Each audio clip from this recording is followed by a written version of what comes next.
神奇數字反轉結構指標有兩個反向信號，首先係神奇數字，數字喺下面即係代表股票下跌中，目標係想揾見底反向機會。綠色數字1至9係屬於趨勢建立初期，掃到9逆向機會有機會出現。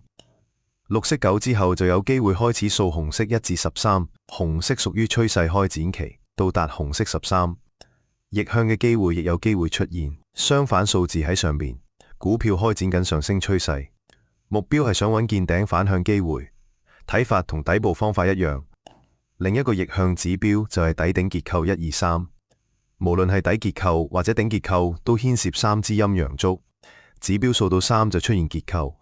真正見頂時候一定會有頂結構出現，但係有頂結構並不一定見頂，底結構邏輯亦一樣。喺重要嘅支持及阻力位附近，逆向指標出現，反向嘅機會率有好大機會率出現。